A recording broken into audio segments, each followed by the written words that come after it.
আসসালামু আলাইকুম। আমন্ত্রণ চ্যানেল সংবাদের সঙ্গে আছি হৃদয় হোসেন। বিস্তারিত সংবাদের শুরুতেই জানিয়ে দিচ্ছি ফ্রেশ আটা, ময়দা, সুজি সংবাদ শিরোনামগুলো। ঘটনাবহুল বছর 2024-এর বিদায়, স্বৈরাচারমুক্ত বৈষম্যহীন নতুন বাংলাদেশের প্রত্যাশায় খ্রিস্টীয় নববর্ষ 2025।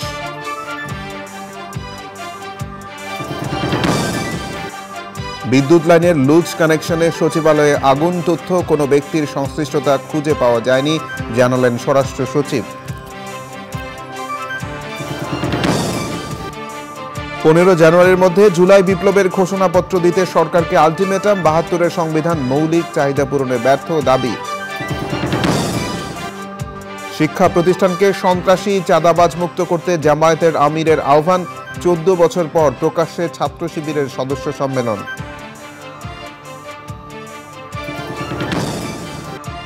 সদ্য প্রয়াত জিবি কার্টার ও মনমোহন সিংয়ের প্রতি প্রধান উপদেষ্টা শ্রদ্ধা নিবেদন, শোক বয়ে সই ও স্মৃতিচারণ। এবং জয় দিয়ে খুলনা টাইগার্সের বিপিএল এ শুভ সূচনা, চিটাগং কিংসের বিপক্ষে মেহেদী মিরাজের খুলনার 37 রানের জয়।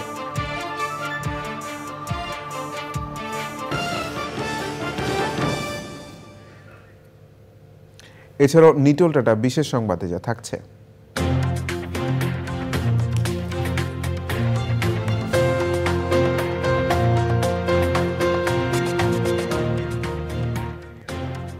জেলায় জেলায় তারুণ্যের উৎসব উদযাপনের খবর।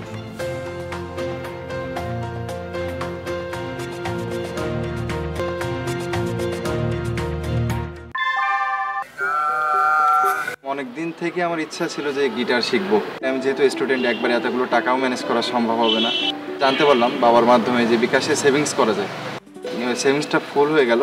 ওই দিন গেছে আমি বুক ফুল হয়ে গেছি গিটার কিনতে। এটা সব থেকে ভালো লাগে যে ক্যাশ আউট করতে গেলে কোনো চার্জ লাগে না। বিকাশ অ্যাপে ডিপিএস টাকা জমায় সারা দেশ। সংবাদ শিরোনামগুলো জানাচ্ছিলাম। এখনকার সংবাদ আয়োজন একই সঙ্গে চ্যানেল, ইউটিউব চ্যানেল এবং চ্যানেল ওটিটি প্ল্যাটফর্ম আই স্ক্রিনে লাইভ স্ট্রিম হচ্ছে। বিদায় 2024, মধ্যপ্রাচ্য থেকে এশিয়ার রাজনীতি, সব কিছুকে ছাপিয়ে বাংলাদেশে নতুন ইতিহাস। নতুন বছরে নতুন আশা, নতুন সম্ভাবনা বয়ে আনবে এমন প্রত্যাশা সবার। বিস্তারিত সুব্রত গাইনের রিপোর্টে। নতুন আশায় নতুন বছরে অস্ত গেল 2024 সালের সূর্য। ক্যালেন্ডারের পাতা উল্টে দেখা দেবে 2025 সাল। রাতের অন্ধকার কেটে যখন রঙিন সূর্যোদয় হবে, তখন বছরের নতুন সূর্য দেখবে বিশ্ব। অন্যদিকে কালের গহ্বরে হারিয়ে যেতে থাকা 2024 সাল জন্ম দিয়েছে নানা ঘটনার। এসব ঘটনা চিরস্মরণীয় হয়ে থাকবে বাংলাদেশ সহ বিশ্ব ইতিহাসে। মধ্যপ্রাচ্যের উত্তেজনা থেকে এশিয়ার রাজনীতি, যুক্তরাষ্ট্রের নির্বাচন, সবকিছুই যেন লেখা থাকবে ইতিহাসের পাতায়। রাশিয়া ইউক্রেন যুদ্ধ, ফিলিস্তিন ইসরায়েল হামাস যুদ্ধ, সিরিয়ার স্বৈরশাসক বাশার আল আসাদের দেশত্যাগ, মিয়ানমারের গৃহযুদ্ধ, ভারতের নির্বাচন ও যুক্তরাষ্ট্রের প্রেসিডেন্ট নির্বাচনে বিতর্কিত ডোনাল্ড ট্রাম্পের জয়। তবে সবকিছুকে ছাপিয়ে বাংলাদেশের নতুন গল্প। জানুয়ারিতে সংসদ নির্বাচন, ছাগলকাণ্ড থেকে আওয়ামী লীগ সরকারের আমলের দুর্নীতির চাঞ্চল্যকর তথ্য, কোটা সংস্কার আন্দোলন থেকে বৈষম্য বিরোধী ছাত্র আন্দোলনের নেতৃত্বে ছাত্র জনতার গণ অভ্যুত্থান, সবশেষ আওয়ামী লীগের টানা 15 বছরের শাসনের পতন ও শেখ হাসিনার দেশ ত্যাগে নতুন বৈষম্যহীন নতুন বাংলাদেশ সৃষ্টি। আর মাত্র কয়েক ঘন্টা পর শুরু হবে নতুন বছর 2025-এর যাত্রা। নতুন বছরে নতুন আশা, নতুন সম্ভাবনা বয়ে আনবে এমন প্রত্যাশা সবার। Subrata Gain, channel I. এবার অন্যান্য সংবাদ। স্বরাষ্ট্র সচিব নাসিমুল গনি জানিয়েছেন, বৈদ্যুতিক তারের লুজ কানেকশন থেকে সচিবালয়ে আগুনের উৎপত্তি হয়েছে। কোনো ব্যক্তির সংশ্লিষ্টতা খুঁজে পাওয়া যায়নি বলে জানান তিনি। তদন্ত রিপোর্ট প্রধান উপদেষ্টার কাছে জমা দেওয়ার পর রাষ্ট্রীয় অতিথি ভবন যমুনার সামনে প্রেস ব্রিফিংয়ে কমিটির পক্ষ থেকে এসব তথ্য জানানো হয়। আগুনে কোনো মন্ত্রণালয়ের নথি নষ্ট হয়নি বলেও জানিয়েছে কমিটি। কিছু আলামত সিঙ্গাপুর এবং ইন্দোনেশিয়া পাঠানো হবে। আগামীতে যেন এমন ঘটনা না ঘটে সেজন্য সবাইকে সতর্ক থাকতে বলেছেন প্রধান উপদেষ্টা ডক্টর মোহাম্মদ ইউনূস। একটা বিষয়ে একমত হয়েছি যে এটি একটি লুজ কানেকশনের কারণে ইলেকট্রিসিটি থেকে আগুনটার উৎপত্তি হয়েছে। এটা হলো প্রাথমিক আমাদের অনুসন্ধান, এবং এতে এখন পর্যন্ত কোনো রকমের অন্য কোনো ব্যক্তির কোনো সংশ্লিষ্টতা আমরা খুঁজে পাইনি। সবাই সার্বিকভাবে সহযোগিতা করেছে এবং আমরা কিছু সুনির্দিষ্টভাবে একটা রিপোর্ট তৈরি করতে পেরেছি। এবং যদিও সুনির্দিষ্ট বলছি, তারপরেও এটাকে আরও বেশি সমৃদ্ধ করার জন্য আমরা আরও বেশ কিছু টেস্ট দেশে বিদেশে করব। কয়েকবার করে টেস্ট করে আসলে আমরা কোনো ধরনের এক্সপ্লোসিভ ব্যবহার করার মতো কোনো ধরনের সংশ্লিষ্টতা আমাদের নিয়ে দিতে। আর ফায়ার সার্ভিস সিভিল ডিফেন্স থেকেও যে নমুনাটা আমরা পেয়েছি, এই নমুনাতেও আসলে কোনো ধরনের এক্সপ্লোসিভ কন্টেন্ট বা কোনো কিছু ছিল না। অন্তর্বর্তী সরকারকে আগামী 15 জানুয়ারির মধ্যে জুলাই গণ অভ্যুত্থানের ঘোষণাপত্র জারির আলটিমেটাম দিয়েছে বৈষম্য বিরোধী ছাত্র আন্দোলন। কেন্দ্রীয় শহীদ মিনারে মার্চ ফর ইউনিটি সমাবেশ থেকে 72-এর সংবিধান বাতিল ও আওয়ামী লীগ নিষিদ্ধের দাবি জানানো হয়েছে। শেখ হাসিনা ও তার দোসরদের দ্রুত বিচারের দাবিও করেছেন তারা। শহীদুল্লাহ রাজুর রিপোর্ট। সকাল থেকেই রাজধানীর কেন্দ্রীয় শহীদ মিনারে দূর দূরান্ত থেকে আসা ছাত্র জনতা জড়ো হতে থাকে। বিকেল 3টায় শুরু হয় বৈষম্য বিরোধী ছাত্র আন্দোলন ও জাতীয় নাগরিক কমিটি ঘোষিত মার্চ ফর ইউনিটি সমাবেশ। জনগণের ঐক্য, ফ্যাসিবাদ বিরোধী চেতনা ও রাষ্ট্র সংস্কারের জন আকাঙ্ক্ষাকে সুসংহত করে জুলাই গণ অভ্যুত্থানের এমন ঘোষণাপত্রের দাবি জানানো হয় সমাবেশ থেকে। বাংলাদেশের মানুষ এক নতুন সংবিধান প্রত্যাশা করে। আমাদেরকে বলা হয় নতুন সংবিধান করবে, তার ম্যান্ডেট কোথায়? আমরা বলি নতুন সংবিধান নির্বাচিত প্রতিনিধিদের মাধ্যমেই হবে। আমরা বলতে চাই 15 জানুয়ারির মধ্যে আমাদের এই জুলাই গণ অভ্যুত্থানের ঘোষণাপত্র জারি করতে হবে। আওয়ামী লীগের বিপক্ষে, মুজিববাদীদের বিপক্ষে, যারা এই ফ্যাসিবাদী এবং সন্ত্রাসের রাষ্ট্র কায়েম করেছে, তাদের বিপক্ষে আমাদের এই লড়াই, আমাদের এই সংগ্রাম আমাদের জারি থাকবে। জুলাই গণ অভ্যুত্থানে হত্যাকাণ্ডে সাবেক প্রধানমন্ত্রী শেখ হাসিনা সহ অভিযুক্তদের দ্রুত বিচারের দাবি জানান বক্তারা।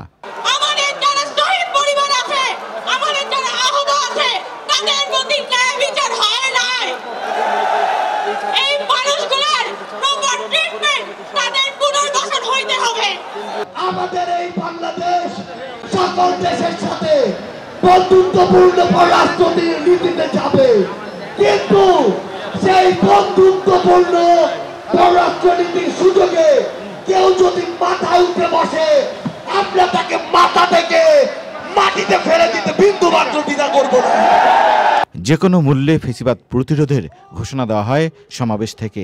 বৈষম্য বিরোধী ছাত্র আন্দোলন মনে করে কেবল জুলাই গণ অভ্যুত্থানের চেতনায় এ জাতি একতাবদ্ধ হয়ে মাথা উঁচু করে দাঁড়াতে পারলেই হবে ফ্যাসিবাদের চির অবসান।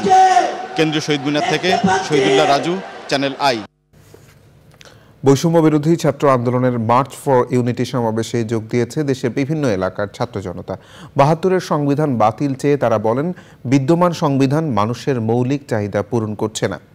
বিচারিক প্রক্রিয়ার মাধ্যমে আওয়ামী লীগকে নিষিদ্ধ করার আহ্বান জানিয়েছেন সমাবেশে যোগ দেওয়া ছাত্র জনতা। মহসিন হোসেনের ভিডিও চিত্রে রিয়াজ ইসলামের রিপোর্ট। 3রা আগস্টের মতো আবারও স্লোগানে মুখরিত কেন্দ্রীয় শহীদ মিনার প্রাঙ্গণ। মার্চ ফর ইউনিটিতে যোগ দিতে সকাল থেকে দেশের বিভিন্ন প্রান্ত থেকে ঢাকা বিশ্ববিদ্যালয় ও শহীদ মিনার এলাকায় জমায়েত হয় ছাত্রসহ বিভিন্ন শ্রেণী পেশার মানুষ। জানান তাদের প্রত্যাশার কথা। আমরা চাই যে নতুন একটা দেশ গড়তে, যেই দেশটা হবে বৈষম্য মুক্ত।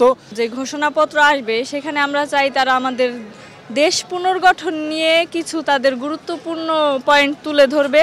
প্রত্যাশা একটাই যে আগের ঘটনাগুলো যেন রিপিট না হয়, বৈষম্য যেন কোনো কিছুতে না থাকে। আমি দেখতে চাই, আমার শেষ দেখার চিত্রটা হতে চাই, আমি একটা সুন্দর বাংলাদেশ দেখতে চাই।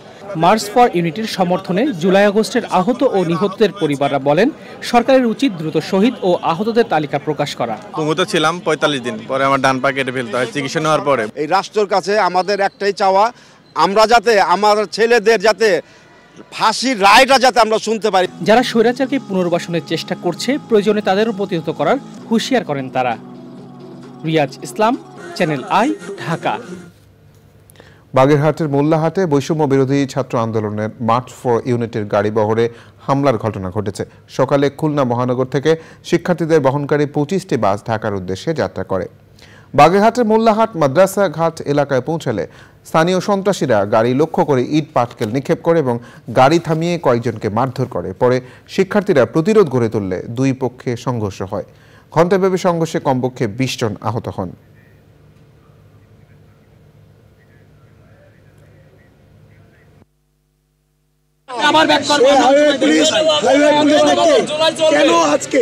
কেন আজকে আমরা বারবার বলা সত্ত্বেও কেন এখানে পুলিশরা আমাদেরকে বাধা দেয়, কিন্তু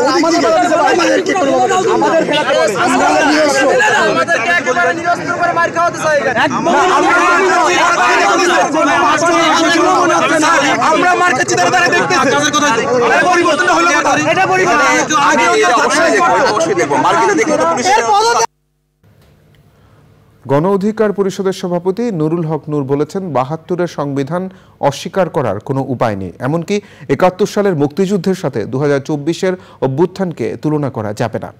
রাজধানীর পুরোনো পল্টনে দলটির কার্যালয়ে সংবাদ সম্মেলনে তিনি বলেন, একটি জাতির জন্য স্বাধীনতা একবারই আসে, এর সঙ্গে আর কোনো কিছুই মিলানো উচিত হবে না।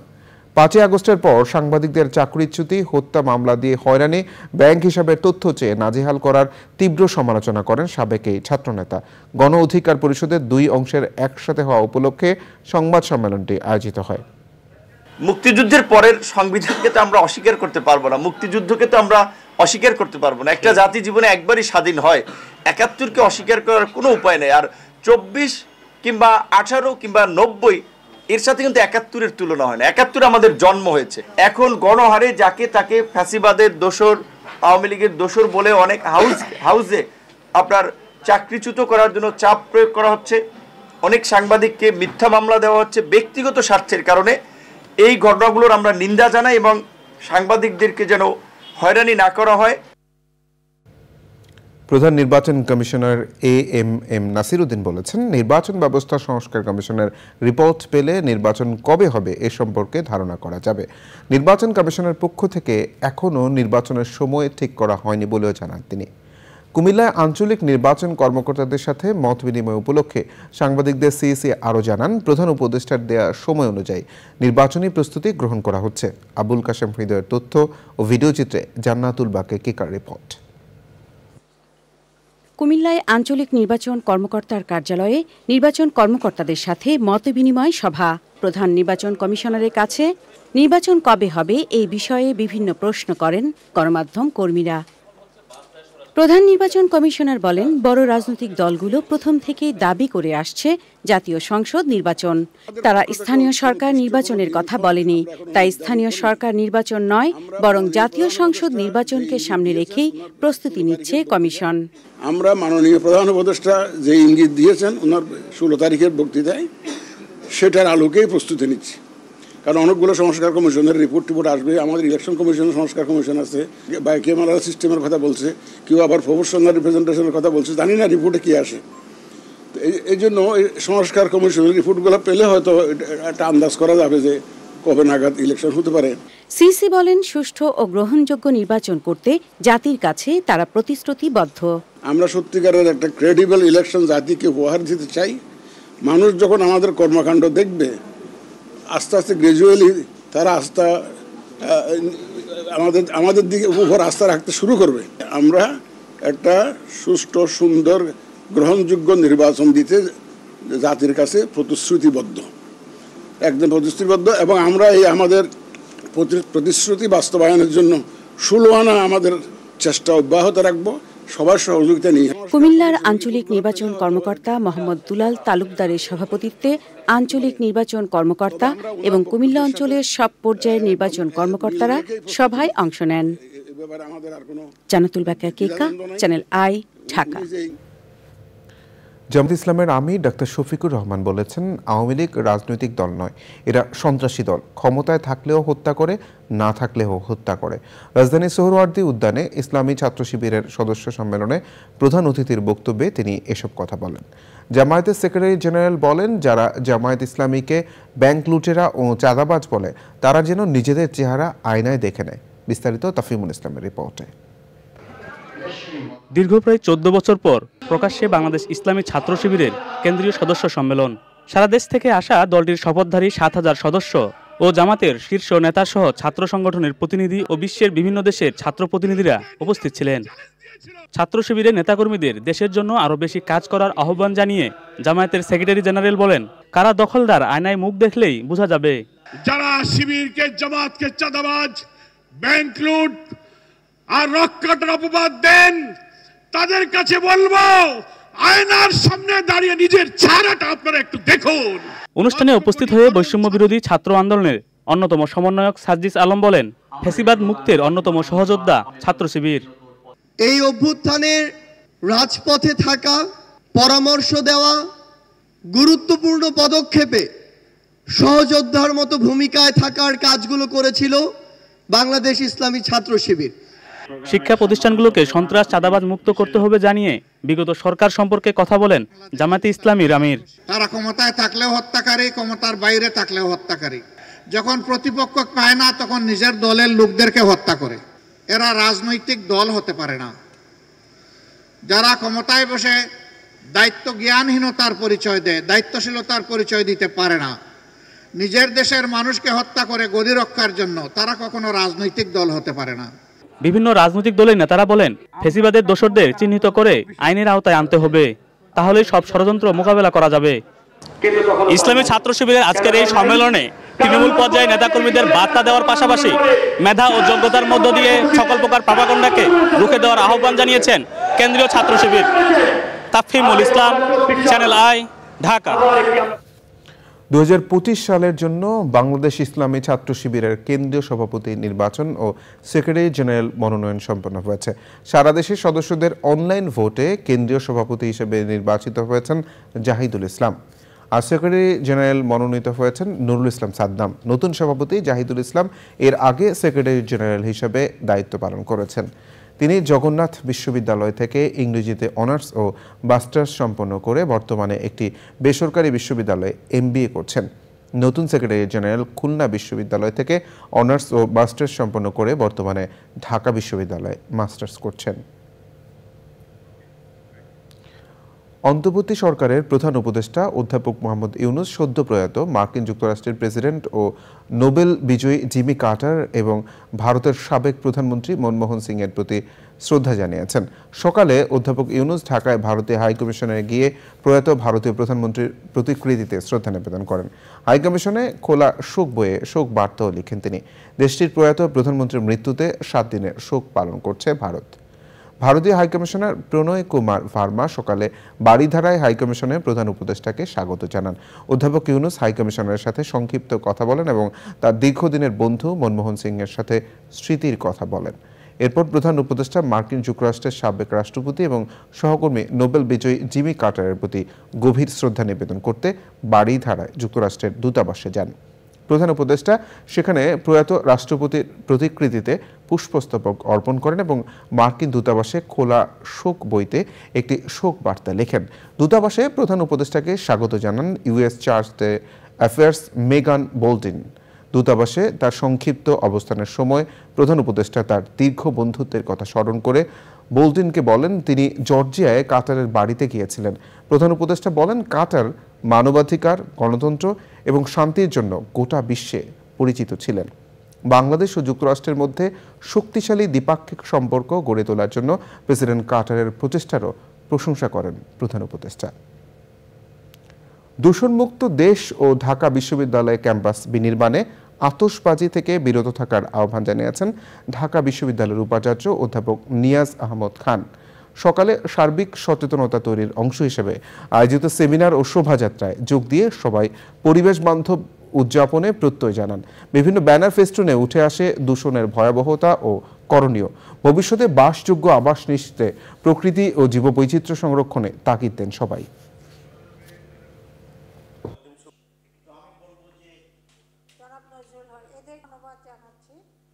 আমরা মানব সমাজ, পশু পাখি সবাই বেঁচে আছি।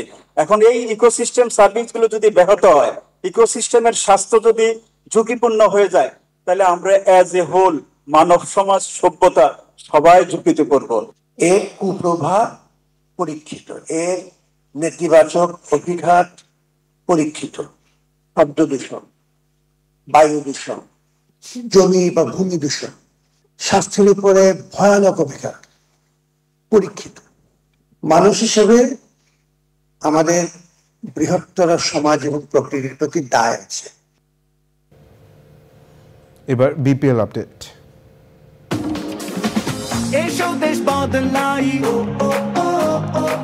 পৃথিবী বদলাই, আবার এলো বিপিএল, এলো বিপিএল। জয় দিয়ে এই বিপিএল সিজন 11 শুরু করলো খুলনা টাইগার্স। সাকিব-বিহীন চট্টগ্রাম কিংসকে 37 রানে হারিয়েছে মেহেদী মিরাজের খুলনা। মিরপুরের হোম অফ ক্রিকেটে আগে ব্যাট করে উইলিয়াম বশিষ্ঠ এবং মহিদুল অঙ্কনের পঞ্চম উইকেট জুটিতে 86 রানের পার্টনারশিপে 203 রান তোলে খুলনা, যা পেরুতে না পেরে 166 রানে গুটিয়ে যায় বন্দরনগরীর ফ্র্যাঞ্চাইজিটি। আদিল আহমেদ শানের রিপোর্ট। বিপিএলের উদ্বোধনী দিনে 2 ম্যাচের 4 ইনিংসে উঠেছিল 739 রান। এর দ্বিতীয় দিনে 200 পেরোনোয় স্কোর গড়ে ম্যাচ জিতল খুলনা টাইগার্স। খুলনার দেয়া 204 রানের টার্গেটে খেলতে নেমে 7 বল হাতে রেখে 166 রানে গুটিয়ে যায় চট্টগ্রাম। টস হেরে শেরেবাংলার উইকেটে শেষ 10 ওভারে খুলনা তোলে 124 রান। 18 বলে বাংলাদেশি ক্রিকেটারদের হয়ে দ্রুততম 50 করে রেকর্ড করেন মহিদুল অঙ্কন। স্বীকৃত টি-20তেও এটি বাংলাদেশের দ্রুততম 50। পঞ্চম উইকেটে অস্ট্রেলিয়ান ব্যাটার উইলিয়াম বশিষ্ঠ এবং মহিদুল অঙ্কনের 86 রানের ঝড়ো পার্টনারশিপে 203 রান তোলে খুলনা। 75 রানে বশিষ্ঠ এবং 59 রানে অপরাজিত ছিলেন অঙ্কন। চিটাগংয়ের হয়ে আলিস আল ইসলাম এবং খালেদ নিয়েছেন 2টি উইকেট।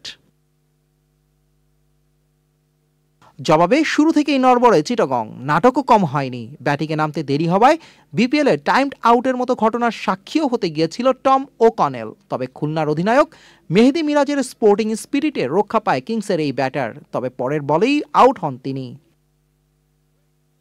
খুলনার বোলিং তোপে চট্টগ্রাম চাপে থাকলেও এক প্রান্ত আগলে 38 বলে 78 রানের ইনিংস খেলেন দুর্দান্ত ফর্মে থাকা শামীম পাটোয়ারি, তবে ম্যাচ বাঁচাতে পারেননি তিনি। খুলনার হয়ে পেসার আবু হায়দার রনি একাই 4 উইকেট নিলেও ম্যাচ সেরা হন অঙ্কন। আদিল আহমেদ শান, চ্যানেল আই, ঢাকা। বিপিএলের দিনের দ্বিতীয় ম্যাচে রংপুর রাইডার্সের দিয়ে 156 রানের টার্গেটে ব্যাট করছে সিলেট স্ট্রাইকার্স। ব্যাটিংয়ে নেমে 4 রানে ওপেনার জর্জ মুন্সির উইকেট হারায় সিলেট। 2 ওভারে 1 উইকেটে 19 রান করে শূন্য পারে দলটি।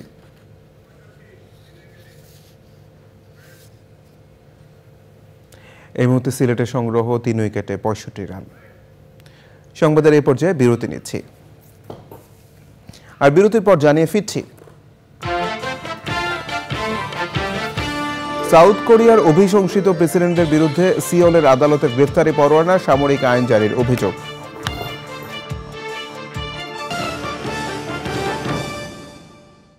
পদ্মা সেতুর পরামর্শক নিয়োগে দুর্নীতির অভিযোগে সেতু বিভাগের সাবেক সচিব মোশাররফ হোসেন, সেতু কর্তৃপক্ষের নির্বাহী পরিচালক মোহাম্মদ ফেরদৌস, সাবেক প্রকৌশলী রিয়াজ আহমেদ জাবের সহ 7 জনের বিরুদ্ধে অধিকতর তদন্তের সিদ্ধান্ত নিয়েছে দুদক। এক প্রেস ব্রিফিংয়ে এই সিদ্ধান্তের কথা জানান দুদক মহাপরিচালক। গত 15 বছরে হাজার হাজার কোটি টাকা লুটপাট ও আত্মসাতের অভিযোগে সাবেক সামরিক উপদেষ্টা তারেক আহমেদ সিদ্দিক সহ 8 জন, বিদ্যুৎ খাতে অনিয়ম ও দুর্নীতির অভিযোগে সাবেক প্রতিমন্ত্রী নসরুল হামিদ বিপু, 6,000 কোটি টাকার সম্পদ ফেলে আত্মগোপনে থাকা রাজশাহীর সাবেক মেয়র এএচএম খায়রুজ্জামান লিটন, সাবেক এমপি শাহরিয়ার আলম, সাবেক এমপি ওমর ফারুক চৌধুরী সহ 8 জন এবং সিন্ডিকেটে সোনা চোরা চালানোর অভিযোগে আওয়ামী লীগ নেতা দিলীপ কুমার আগারওয়াল ও বাংলাদেশ জুয়েলার্স সমিতির সাবেক সভাপতি এনামূলক দোলনের বিরুদ্ধে অনুসন্ধানের সিদ্ধান্তের কথা জানান দুদক মহাপরিচালক।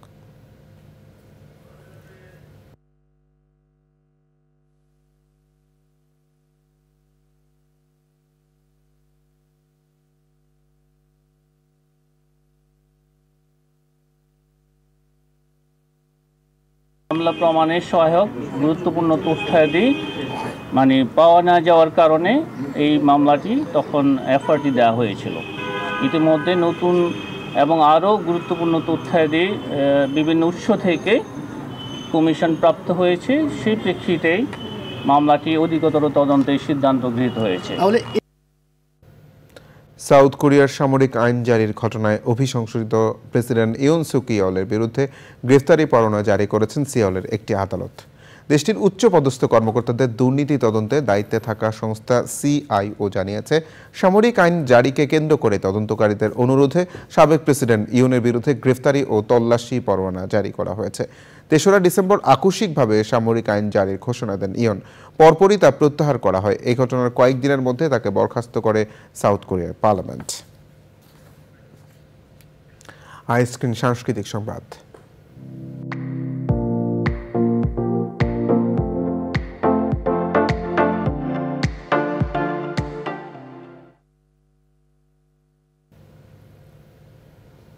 বিনোদনের দুনিয়া OTT প্ল্যাটফর্ম আইস্ক্রিন। এই প্ল্যাটফর্মে প্রদর্শিত হচ্ছে পল্লীকবি জসিমউদ্দিনের অমর কাব্যগাথা নকশি গাথার মাঠ নিয়ে মঞ্চনাটক। সাজু ও রূপায়ের প্রেম কাহিনীতে নির্মিত নাটকটির নাট্যরূপ ও নির্দেশনা দিয়েছেন শিশির রহমান। মুন্সিগঞ্জের থিয়েটার সার্কেলের কালজয়ী নাটক এই নকশি গাথার মাঠ। আইস্ক্রিন সাবস্ক্রাইব করে নাটকটি উপভোগ করতে পারবেন দর্শকরা। নিটল টাটা বিশেষ সংবাদ।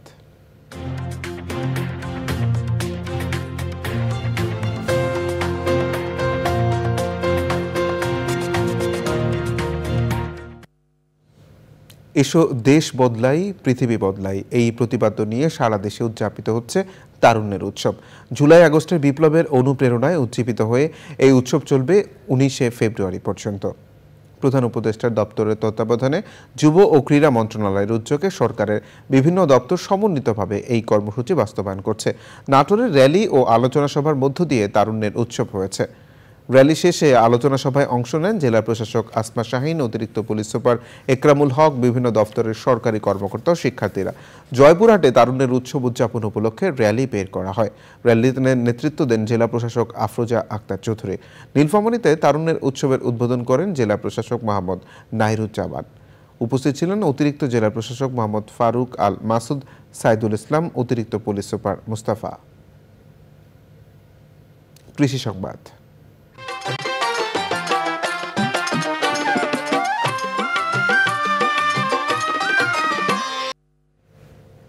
খুলনায় বাংলাদেশ কৃষি বিশ্ববিদ্যালয়ের উদ্যোগে উন্নত মানের চারা ও জিও ব্যাগ বিতরণ করা হয়েছে। বাগানীদের কাছে উন্নত মানের চারা পৌঁছে দিলে তারা দীর্ঘমেয়াদী উৎপাদন বাড়াতে পারবেন বলে মনে করছেন কৃষিবিদরা। বিস্তারিত ড্যানিয়েল সুজিত বোসের রিপোর্টে। খুলনা জেলায় যারা ছাদ বাগান করেন তাদের USAIDর অর্থায়নে ইউসি ডেভিসের তত্ত্বাবধানে বাংলাদেশ কৃষি বিশ্ববিদ্যালয়ের উদ্যোগে উন্নত মানের চারা বিতরণ করা হয়েছে। এই উদ্যোগে খুলনা জেলার বিভিন্ন অঞ্চলের 25 জনকে 525টি উন্নত মানের ফল, সবজি এবং ঔষধি গাছের চারা সহ 525টি জিও ব্যাগ বিতরণ করা হয়েছে। আমাদের যে প্রয়োজনীয় যে গাছগুলো এখানে জানেন যে ফলজ গাছ আছে, ঔষধি গাছ আছে, সবজির গাছ আছে, এগুলো সবই দিচ্ছে, জিও ব্যাগও দিচ্ছে, অর্থাৎ আমাদের লাগানোর কোনো সমস্যা নাই। এটা ভার কম হবে, আমাদের ছাদ নষ্ট কম হবে। এদের যে উদ্যোগটা এটা মোটামুটি আমার কাছে খুব ভালো লাগছে, যে উন্নত মানের যে জিও ব্যাগগুলো দিচ্ছে এইগুলা, তারপরে এই গাছ মানে ছাদ বাগান করার যে প্রক্রিয়া। জিও ব্যাগগুলো আমাদের ছাদের ক্ষতি থেকে অনেক বাঁচতে পারি আমরা। সবজি আমার কাছে আমি 15 দিন 20 দিন 1 সপ্তাহ পর আমি সবজি পাই, সেজন্য আমি বেশিরভাগ আমার ছাদে এখন সবজি করি। বাংলাদেশ কৃষি বিশ্ববিদ্যালয়ের এই উদ্যোগে লাভবান হওয়ার পাশাপাশি কৃষি খাতের টেকসই উন্নয়ন সম্ভব বলে মনে করছেন সংশ্লিষ্টরা। শহর এবং শহরতলি এই এলাকাগুলোতে যে সমস্ত বিল্ডিং আছে, উঁচু উঁচু ইমারত আছে, এই ইমারতগুলোতে যদি আমরা গাছপালার পরিমাণ বাড়াতে পারি, যেমন ছাদ বা যে কোনো বিল্ডিংয়ের ব্যালকনি, এখানে যদি গাছপালা লাগাই, তো সেই গাছপালা থেকে কিছুটা হলেও এই যে নগরায়নের যে নেগেটিভ ইফেক্টগুলো, সেক্ষেত্রে আমরা কিছুটা ইমপ্রুভ করতে পারবো। এই প্রকল্পের আওতায় প্রশিক্ষণ দেওয়া হবে যাতে আগ্রহীরা ছাদ বাগানের বিভিন্ন দিক সম্পর্কে দক্ষতা অর্জন করতে পারেন। Daniel Sujit Bose, channel I, Khulna. এবার প্রকৃতি সংবাদ।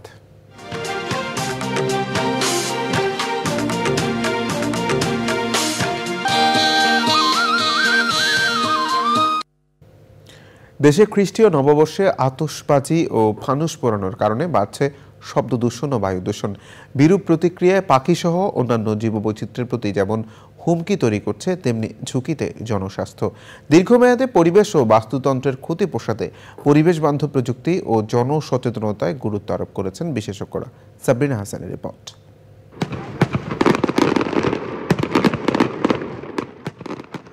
আতশবাজি অনেকের জন্য বিনোদনের উৎস হলেও তা জীববৈচিত্র্য, বিশেষত পাখিদের জন্য বিপর্যয়কর।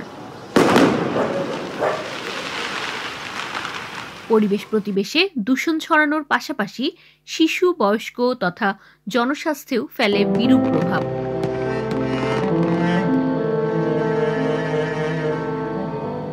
গবেষণা বলছে, আতশবাজির উচ্চ শব্দ পাখিদের ব্যাপক মানসিক চাপ সৃষ্টি করে। সংবেদনশীল শ্রবণ ক্ষমতার অধিকারী হওয়ায় পরিযায়ী ও বিশ্রামরত পাখিরা বাসা, ডিম বা বাচ্চা ফেলে চলে যাওয়ায় আরও বিপন্ন হয় বাস্তুতন্ত্র। আতশবাজির উচ্চ শব্দ শুধুমাত্র পাখিদেরই নয়, ভয়াবহ ক্ষতি করছে অন্যান্য বন্যপ্রাণীরও। ফলে দেশ জুড়ে কমে যাচ্ছে স্থানীয় জীববৈচিত্র্য।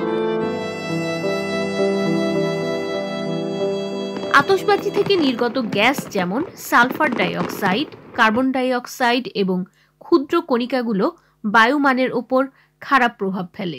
পার্টিকুলেট ম্যাটারগুলো দূষণের মাত্রাকে আরও বাড়িয়ে দেয় এবং এই দূষিত বাতাস যখন সেবন করে তখন মানুষের ফুসফুসের গভীরে গিয়ে এগুলো কার্যকরী হয়। অন্যদিকে আতশবাজির যে বিকট শব্দ রাত্রেবেলায় প্রকম্পিত হয় তখন বন্য প্রাণী, বিশেষ করে পশু পাখিরা ভয়ে তাদের বাসা থেকে পালিয়ে যায়। শুধু তাই নয়, ভয়াবহ দূষণে নানান স্বাস্থ্য জটিলতার পাশাপাশি হতে পারে মৃত্যু পর্যন্ত। আতশবাজির প্রভাব কমাতে বিকল্প উপায়ে গুরুত্বারোপ করেছেন বিশেষজ্ঞরা।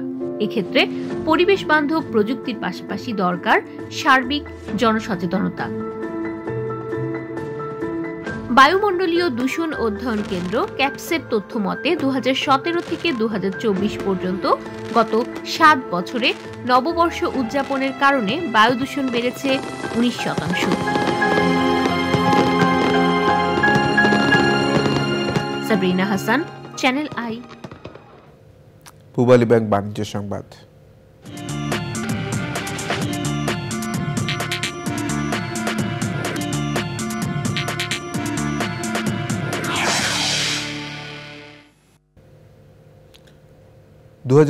সালের পুরোটা জুড়েই স্বর্ণের দাম ছিল অস্থির। বাংলাদেশ জুয়েলার্স অ্যাসোসিয়েশন বাজুসের তথ্য মতে এবছর দেশের বাজারে সোনার দাম বেড়েছে 35 বার আর কমানো হয়েছে 27 বার। সব মিলিয়ে 62 বার দাম ওঠানামা করেছে। বছরের শুরুতে 22 ক্যারেট স্বর্ণের ভরি ছিল 1,12,441 টাকা। সবশেষ ডিসেম্বরে এসে প্রতি ভরি 25,847 টাকা বেড়ে এসে দাঁড়িয়েছে 1,38,288 টাকা। দারুণ এক সম্মাননা পেলেন ইংল্যান্ডের সাবেক কোচ গ্যারেথ সাউথগেট।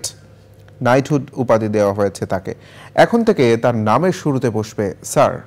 2024 ইউরোর ফাইনালে স্পেনের বিপক্ষে হারের পর গত জুলাই ইংল্যান্ডের কোচের পদ থেকে সরে দাঁড়ান সাউথগেট। তার 8 বছরের অধ্যায়ে পরপর 2টি ইউরোর ফাইনাল খেলে ইংল্যান্ড। 2018 বিশ্বকাপে তারা খেলে সেমিফাইনাল। চতুর্থ ইংল্যান্ড কোচ হিসেবে নাইটহুড পেলেন 54 বছর বয়সী সাউথগেট। তার আগে এই উপাধি পান স্যার ওয়াল্টার উইন্টারবটম, স্যার আলফ রামসে ও স্যার ববি রবসন। সংবাদ শেষ করব সবশেষে ফ্রেশ আটা ময়দা সুতি সংবাদ শিরোনামগুলো জানিয়ে দিচ্ছি আরো একবার। ঘটনাবহুল বছর 2024-এর বিদায়, স্বৈরাচার মুক্ত বৈষম্যহীন নতুন বাংলাদেশের প্রত্যাশায় খ্রিস্টীয় নববর্ষ 2025।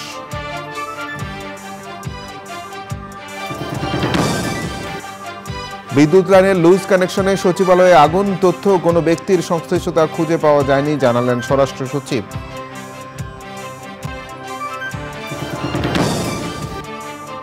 জানুয়ারির মধ্যে জুলাই বিপ্লবের ঘোষণাপত্র দিতে সরকারকে আলটিমেটাম, 72-এর সংবিধান মৌলিক চাহিদা পূরণে ব্যর্থ দাবি।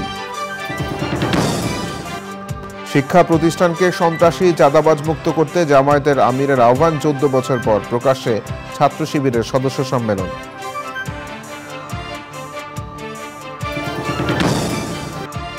সদ্য প্রয়াত জিমি কার্টার ও মনমোহন সিং এর প্রতি প্রধান উপদেষ্টা শ্রদ্ধা নিবেদন, শোক বইয়ে সই ও স্মৃতিচারণ।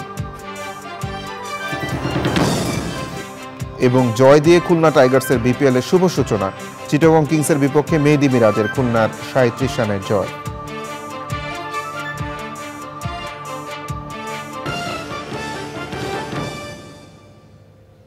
এই ছিল সংবাদ আয়োজন। ধন্যবাদ সবাইকে।